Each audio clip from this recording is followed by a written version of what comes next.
The Houston Texans are back at it again, making another massive move, much to the chagrin of many Colts fans. Let's get to it.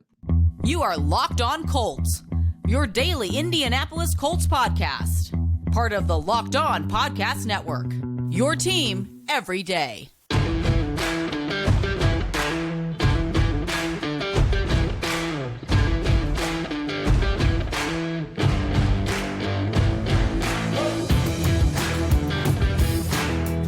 Thank you all for tuning in and making us your first listen of the day. It's your daily podcast covering your Indianapolis Colts, part of the Locked On Podcast Network, your team every day. Today's episode is brought to you by FanDuel. Make every moment more. Right now, new customers get $200 in bonus bets with any winning $5 bet. That's $200. If your bet wins, visit FanDuel.com/lockedon to get things started. Hello, everyone. I'm Zach Hicks, your favorite co-host here on the Locked On Colts podcast, and also your resident film nerd over at horseshoehuddle.com. Today, we're talking about the big news in the NFL, which is division rivals Houston Texans acquiring Stefon Diggs from the Buffalo Bills. We're going to talk about my reaction to that trade, if this affects the Colts in any meaningful way, and what this does for the Colts going forward. And then we're going to talk about a move that the Colts made yesterday, which is re-signing Julian Blackmon. I know we talked about it briefly in a quick Locked On Now yesterday, but we're going to talk a little bit more about it today in detail. And again, what this means for the Colts coming up to the draft. And then to close things out today, we're going to talk about how the Colts draft in 2024 is likely going to skew defense heavy. We got to kind of assume at this point it's going to be heavy on the defensive side of the ball. But to kick things off, let's talk about the Texans acquiring Stefon Diggs. This has just been, a pretty brutal offseason for every Colts fan that wanted the Colts to go aggressive. Any Colts fan out there that wanted the team to be aggressive, to go get a star player, go get Danielle Hunter, go get L'Jarius Sneed, go get this guy. Not only have all those players elected to go somewhere else or been traded somewhere else, but they've all been going to interdivisional foes. They've gone, L'Jarius Sneed going to the Tennessee Titans, Danielle Hunter and Stefon Diggs both going to the Texans, Eric Armstead going to the Jaguars. I know Colts fans weren't super high on that one, but, just in general, this has just been an offseason of massive, massive moves for AFC South teams, and the Colts are the one team that really hasn't been involved in that. Now, they have re-signed a lot of their own guys, but it's not as flashy as what we're seeing from other teams in the AFC South. But going back to Diggs, the Texans acquire Stefon Diggs, 31-year-old wide receiver, for a 2025 second-round pick. There's also some late-round picks thrown in there, too, going back to the Texans. But, overall, the Bills are eating a lot of dead cap to send Diggs to Houston.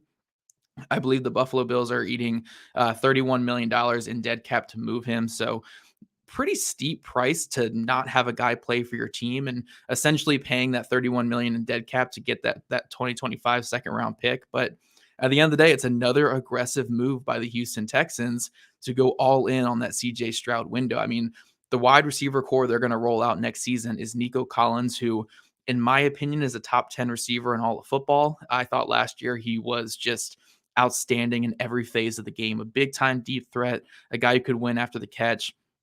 He did some fantastic things for that Houston offense last year. And then you slide in Stefon Diggs as wide receiver 2, and then Tank Dell, coming off of a broken leg, is going to be sliding in there as wide receiver 3. That's a really, really good wide receiver core, and that's not even to mention, Joe Mixon and Dalton Schultz and Laremy Tunsil all in that offense as well. So CJ Stroud is really set up for success there in Houston. While the Colts here, again, Colts fans are kind of sitting back saying, okay, when's our big move coming? When are we going to go all in on this rookie contract for Anthony Richardson? And it doesn't seem like that's going to happen this offseason. Maybe next offseason with another year of Richardson, who knows? But as of right now, it doesn't feel like that's coming this offseason for the Colts. But, looking at this deal in general, I don't think this is a slam dunk win for the Texans. Stefon Diggs comes with a lot of red flags, a lot of, I don't want to say character issues, because it just sounds disingenuous and weird to say something like that when I don't know the guy. But, a lot of things where, he's going on Twitter and talking about, things about drama with the team and stuff like that. I mean, there was a tweet from last night where basically he was implying that Josh Allen's not who he is without Stefon Diggs. And like, that's just something that doesn't need to be said on social medias and stuff like that. So there's that stuff. There's, rumors of just that locker room being fractured by, Diggs' relationship with McDermott and the rest of the offense. So again, if a team is willing to eat $31 million in dead cap to send you on your way, it's probably a relationship that was broken. There's something going on there. So this doesn't make it like a 100% slam dunk move for the Texans. They are acquiring a 1,000-yard receiver, a very good receiver, former All-Pro wide receiver, but certainly not a slam dunk. But I think at the end of the day, where Colts fans are frustrated, you guys can correct me in the comment section or whichever way you want. The frustration with this move here isn't necessarily that the Colts didn't make the move. Oh, why didn't the Colts trade for Stefon Diggs? Like, I don't think that's really the frustration here with Colts fans. I think the frustration comes in, when are the Colts going to take a risk? When are we going to see that risk from general manager Chris Ballard? We're going into year 8 of his tenure with the Colts. And even if you want to just abstain the first couple years and say, look, now he's got his quarterback, now's where the real years start with Anthony Richardson here. Even if you want to go about that, we haven't really seen him ever take a risk that's come back on him at least. Anthony Richardson, if Anthony Richardson doesn't work out, that is going to be on Ballard. Like, that was his first risk, was taking Anthony Richardson top 5 last year. But aside from that, in his 8-year tenure, where have the risks been? Where have there been moves where it's like, look, this could blow up in my face, but I believe in it, and I think it's going to work. I'm not saying that that's a great path to go on. You don't want GMs to be just wheeling and dealing and taking these massive risks, but like, it felt like this offseason was the time to take one, if that makes sense. Like, eventually you got to take a risk or two to get your team to the next level. And I'm not saying be reckless with it. I'm not saying go out there and send a first round pick for, a bad player, like a first round pick for Carson Wentz, which again, that you could say that's a risk, but it was a risk on Frank Reich's part more so than Ballard's, because Frank Reich was the one who was dealt the bad hand from it. But I digress. That's not the point of what I'm saying here. But like, when you're looking at these other teams, like you're looking at the Stefon Diggs trade here, you're looking at the Danielle Hunter signing, these are big risks for the Houston Texans, because there's a good chance they don't work out. I mean, look, both these guys are 30 years old. You're giving them $20+ million a year to be players that they might not be anymore, but they're taking that risk because they want to take their team to the next level. You're seeing that with other teams like the Titans and the Jaguars in the division. And I'm not saying it's going to work out. This could blow up in their faces, but for being a team like the Colts, again, just re-signing all your own guys, the guys that you do know, if you give anyone a contract outside of the team, it's like a 1-year deal. You're not really taking any risk there. You're not really putting all your eggs in a basket to take that next step. You're just hoping for steady progress when steady progress isn't given. So I think that's where more the frustration comes with Colts fans. It's not necessarily like, hey, every single one of these moves that's been made, we wish the Colts made the same move. It's just like, all right, when are we going to take that next step? I mean, how long can we wait on every in-house player to develop into being a star player? Because clearly that's not happening. Some of these guys have. Don't get me wrong. Jonathan Taylor, Michael Pittman Jr., very, very good players. Like, I'm not saying that there haven't been hits in this regime, but when your only philosophy is developed through the draft, if those guys aren't all developing into really good players, you're going to eventually hit this middle of the road and you're going to get stuck there. I'm not ruling things out right now because, again, a lot of this next season hinges on Anthony Richardson. So a lot of this talk about, making this move, it's all moot because it really just comes down to what Anthony Richardson does this next season. But I understand the frustration of Colts fans looking at all these teams in the offseason actively trying to get better and seeing the Colts just re-signing players and hoping for progress from them and seeing the stagnation a little bit there. I don't think it's necessarily wrong, but I understand the frustration that you guys are dealing with there. And it's just another thing on top of it. It's a cherry on top. They got Danielle Hunter, and now they got Stefon Diggs, and they're really going all in on CJ Stroud, where the Colts are just playing it safe and playing it conservative and trying to develop through the draft again. So we'll see which process ends up working at the end of the day. But look, man, you can't doubt that the Texans are at least trying. They're trying to do all this. Not saying the Colts aren't trying, but the Texans are actively going out there trying to make this roster as best as possible for their young quarterback. And the Colts are banking on development and their coaching staff and their young quarterback doing a lot. So we'll see it. We'll see which side actually wins out come regular season time. But yeah, I understand it's a big frustrating offseason for you guys. And we'll continue to talk about it, I'm sure, throughout the rest of this offseason. But coming up, guys, we're going to shift our conversation over to the in-house guy the Colts signed. Yes, they signed another in-house guy, and that is safety Julian Black. And we're going to discuss what this means for the Colts going forward. But first, Gametime is now an authorized ticket marketplace of Major League Baseball, which makes getting tickets even faster and easier. Prices on the Gametime app actually go down the closer it gets to the first pitch. And guys, with killer last minute deals, all in prices, views from your seat, and their lowest price guarantee, Gametime takes the guesswork out of buying MLB tickets. Guys, I'm a huge Washington Nationals fan. I know it's been a rough couple of years for me since they won their title. They're kind of doing all the rebuilding stuff there. But when I get my Nationals tickets, I love to go to Gametime. I mean, there's no other app that gives me things like last minute tickets and flash deals and zone deals. It's easy to find those MLB tickets and for really just any kind of event near me. And also, the best thing about it is you get views from all your seats in the venue. So if I just want to pick, a seat that is not behind a stanchion or not behind, in the nosebleed seats, Gametime gives me that exact view so I can really pick what's best for my viewing experience. And Gametime has the lowest price guarantee, or they'll credit you 110% of the difference. So definitely go to Gametime for all of your MLB purchases there. And again, with Gametime Guarantee ticket coverage, your purchase is covered with the most flexible customer service policy in the ticketing industry. So take the guesswork out of buying tickets with Gametime. Download the Gametime app, create an account, and use code LOCKEDONNFL for $20 off your first purchase. Terms apply. Again, create an account and redeem code LOCKEDONNFL, LOCKEDONNFL for $20 off. Download the Gametime app today. Last minute tickets, lowest price guaranteed. Alrighty, my lovely Locked On listeners, we're here talking Colts moves. So again, getting away from the Houston Texans. Look, who cares what the Texans are doing? We have brought back another one of our in-house guys, and that is safety Julian Blackmon. I discussed it momentarily yesterday on that Locked On Now, but Julian Blackmon is coming off a career best season with the Colts. Had 4 interceptions, had a couple pass breakups, mostly maintaining that strong safety role for the Colts, but he did do a lot of rotational work and work back at free safety as well. I mean, I think his interception against the Cleveland Browns was at his free safety spot. I want to say his interception against the Patriots was at free safety as well. It might have been too high, but I think he was drifting back in that one as well. So Julian Blackmon coming back, presumably to be the starting strong safety again next year.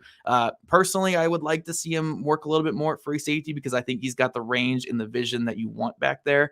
But at the end of the day, if they want to keep him at strong safety, it makes a lot of sense. Only 26 years old, had a career best season. You're hoping that he can build off that this next year with another year in the scheme and in the system. So I do think Julian Blackmon coming back is a great thing for this defense. Builds that continuity. And for a young overall defense where Julian Blackmon and Kenny Moore II are really your only plus players, losing Blackmon and not really replacing him with anybody viable in the market would have been a non-starter for this offseason. So you had to bring him back. They did. He's getting back there at that strong safety, and hopefully he can just continually build forward after what he did last season. So where does this leave the Colts with safety now? If you look at their safety depth chart, you have him at, again, you got to pencil him in either at strong safety or free safety. You don't know which one he's going to start at right now, but presumably strong safety, which leaves Nick Cross versus Rodney Thomas at the moment at free safety. Now, there are multiple options for what the Colts could do at that free safety spot. You could obviously start one of those two guys. I know a lot of Colts fans are not big on that. I mean, look, Nick Cross has the range and the athleticism and the physicality to play free safety, but does he have the instincts and the vision like a Julian Blackmon even to play that spot?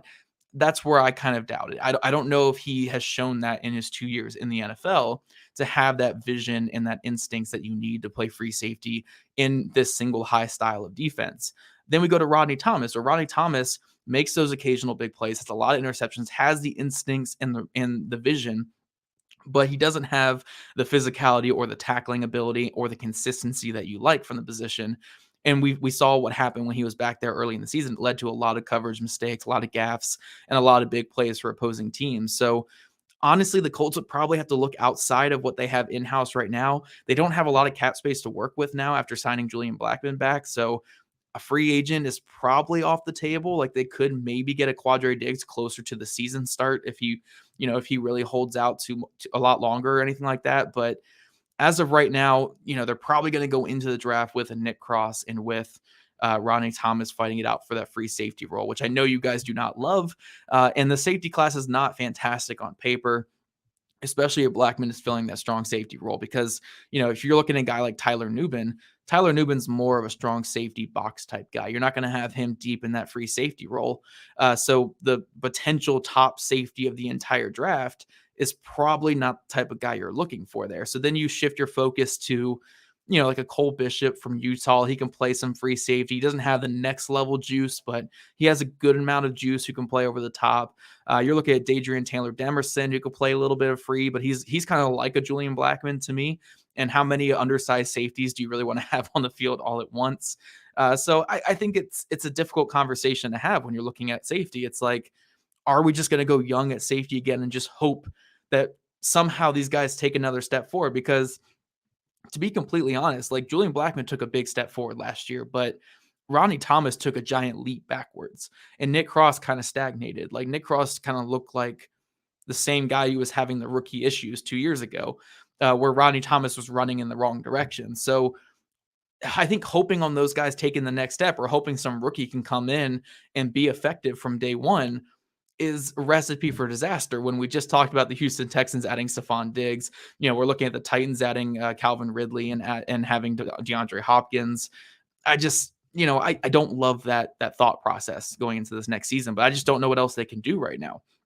They can maybe free up some more cap space and go after like a Justin Simmons or Quadri Diggs, which would make you infinitely better from day one there. But I just don't see them actually doing that. Like, we'd be talking hypotheticals that aren't going to happen at this point if we talk about those situations. So it's going to be a draft pick probably. Daniel Scott, I think, could factor into this, but again, he's going to be a 25-year-old going into his first real action of NFL play. I mean, he's like 3 years older than Nick Cross at this point. So we'll see if he even factors into that at all there too. I like Daniel Scott. It's just, again, we haven't seen him on an NFL field yet at this point. And I think the Colts more so viewed him as a special teamer than a safety last year. So yeah, we'll see what the plan of attack is here. If they go safety in the top 50, if they go safety in the top 75, whatever it's going to be, I think that player could be a good addition. But again, they're going to be a young player in this defense that requires a lot of thinking, a lot of instincts, and a lot of range, which I don't think many safeties in this class have. So I just don't know how effective that player is going to be from day one. So ultimately, I do think it's going to come down to, can Nick Cross or will Nick Cross take that next step? And I know a lot of people don't want to hear that right now, but I think that's what it's going to come down to. Can Nick Cross finally turn that corner and be the safety they drafted him to be? I don't know. I don't know. I was impressed by some things he did last year, but I was also very underwhelmed by some things he did last year. So it's hard to say right now with any certainty, but we'll see what happens at safety going next year. As of right now, at least they raised their floor by bringing back Julian Blackmon, and we'll see if they make another signing or draft pick to raise their ceiling potentially. But as of right now, it looks like it's going to be the same two guys starting next year in Nick Cross and Julian Blackmon, and we'll have to see how much better that looks with another year in this system for those guys. But coming up, we're going to shift gears again. We're going to talk about the draft and talk about how this draft is likely going to be defensive centric for the Indianapolis Colts.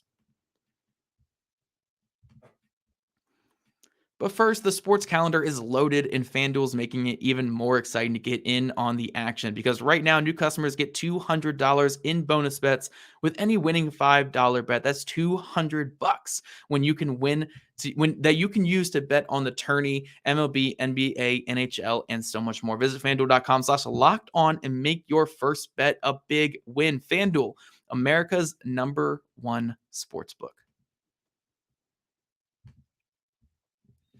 All righty, guys, we are back talking Indianapolis Colts, talking 2024 NFL draft.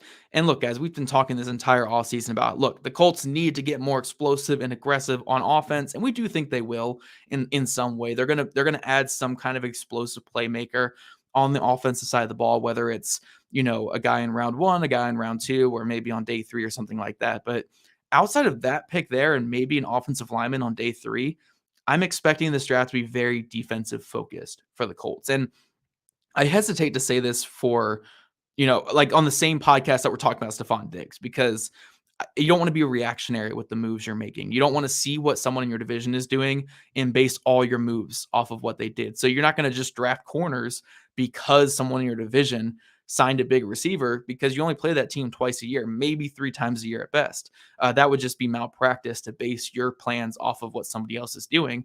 But I do think ultimately when you're seeing the focus on offense around the league. You're seeing how the Colts were a very efficient offense last year for the most part. I mean, the Colts were 11th in points per game last year. They were like 13th in EPA per play. Even in doing all that with like the 26th best red zone offense. And they were doing that with their backup quarterback, with injured Jonathan Taylor, without Jelani Woods. So the Colts might be thinking like, hey, our big offseason additions on offense are going to be Jelani Woods, Anthony Richardson, and Jonathan Taylor. So our offense is getting this influx in talent despite being already very good last year. Where we need the help is defense. So that's where we're going to spend a lot of our draft. And I think that is not a wrong way to think about it. I would love an Xavier Worthy. I'd love a Brian Thomas Jr. Don't get me wrong. I think that would really take this offense over the top. But when you're looking at the issues of this Colts team, it's the defense. It's really the defense. I mean, it's not having that, bona fide star pass rusher. It's not having that ball dominant cornerback, that guy who can take away the ball, get past breakups, just be a guy who can get on opposing receivers, and also not having a safety that can take the ball away and be that kind of playmaker back there either. They don't have any of those things on defense.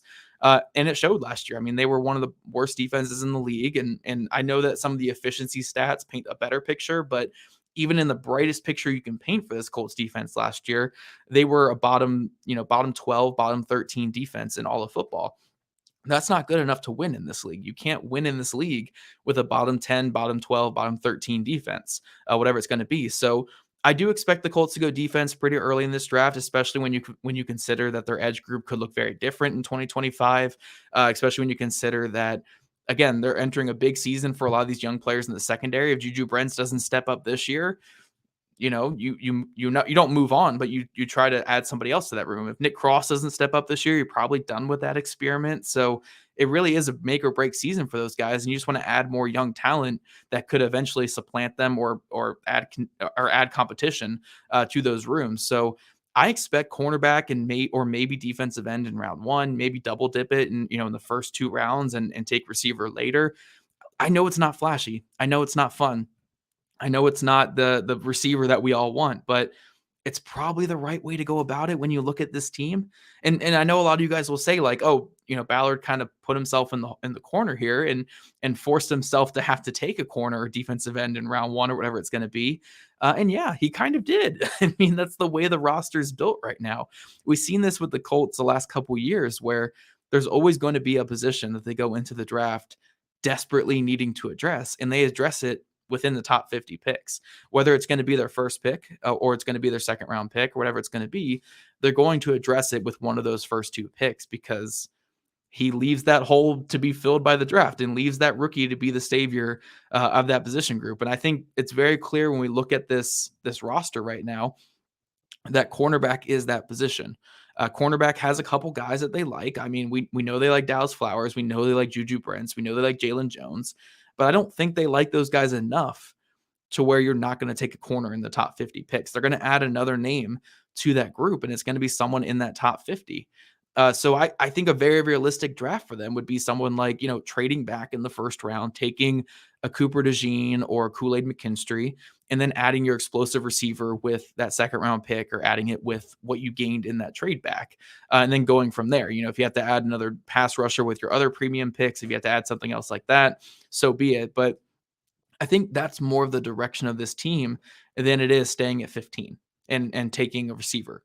I just don't think that's what the Colts are going to do. And again, this might seem a bit reactionary because Stefon Diggs was just traded to the Texans, and now we're saying corner, corner, corner because Diggs was sent there, and you don't want to be reactionary. But this isn't really about the Texans. It's about the Colts.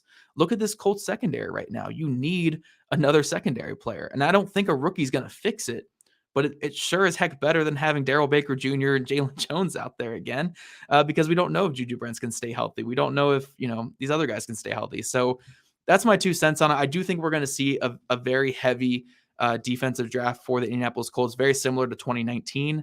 I believe that's I think it was 2019 where they took Rock and Bobby Okereke and Kari Willis, where it was pretty much an entire defensive draft just to restock the cabinet there on defense. I think we're going to see that again here in 2024. I think it's going to be very, very heavy on the defense with maybe one or two offensive playmakers mixed in, but That's kind of the draft we're going for. I don't really see many holes on offense outside of, offensive line depth and maybe adding another juiced up receiver. Besides that, it's all defense. You just got to keep throwing resources at defense and hope it fixes the problem, because clearly they're not signing outside free agents to fix that problem.